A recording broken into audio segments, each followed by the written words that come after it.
એટલે ભાજપના લોકસભાના કાર્યાલય ઉદ્ઘાટન રાજકોટનો મુખ્ય વ્યસ્ત ગણાતો રોડ એટલે 150 ફૂટ રિંગ રોડ ઉપર મુખ્ય રસ્તા ઉપર જ લોકસભાના કાર્યાલયનું ઉદ્ઘાટન સર્જી અને લગભગ રાજકોટના મુખ્ય રિંગ રોડ ઉપર બંને સાઈડ 4-4 કિલોમીટરનો ટ્રાફિક સર્જી અને લોકોને ખૂબ જ હેરાનગત થયા।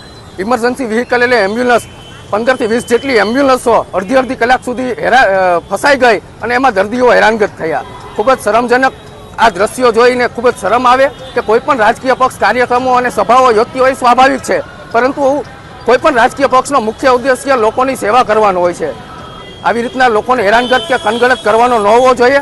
અહીંયા મુખ્ય અતિથિ તરીકે પૂર્વ મુખ્યમંત્રી, પૂર્વ ગવર્નરથી માંડીને ઘણા બધા સાંસદો અને ધારાસભ્યો અહીંયા મુખ્ય અતિથિ તરીકે હાજર છે, ત્યારે એમને સામાન્ય જ્ઞાન હોવું જોઈએ કે આપણે લીધે લોકો કેટલા હેરાનગત, તો સભા ટૂંકાવી જોઈએ અથવા સભા મુખ્ય જે લોકોને હેરાનગત ન થાય એવી જગ્યાઓએ રાખવી જોઈએ।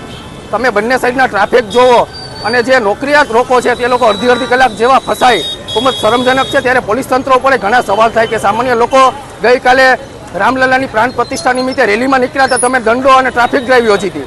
કોઈ વિપક્ષના લોકો કે અન્ય રાજકીય પક્ષના લોકો કાર્યક્રમો કે ધરણા કરે તમે ફરિયાદ દાખલ કરો, ત્યારે આવા મુખ્ય રોડ ઉપર તમે મંજૂરી કઈ રીતના આપી? આવી રીતના ખોળ અને ગોળની નીતિ તમે અપનાવશો તો તેની સીધી અસર લોકોની માનસિકતા ઉપર થઈ। પોલીસ તંત્રની આ બેવડી નીતિ શરમજનક છે। હું ભાજપના લોકોને વિનંતી કરું છું અને તમામ રાજકીય પક્ષના લોકોને વિનંતી કરું છું કે રાજકીય લોકો કે સામાજિક લોકોની મુખ્ય ઉદ્દેશ્ય લોકોની સેવા કરવાનો હોય છે, નહીં કે લોકોને હેરાનગત કરવાનો। આવનારા દિવસોમાં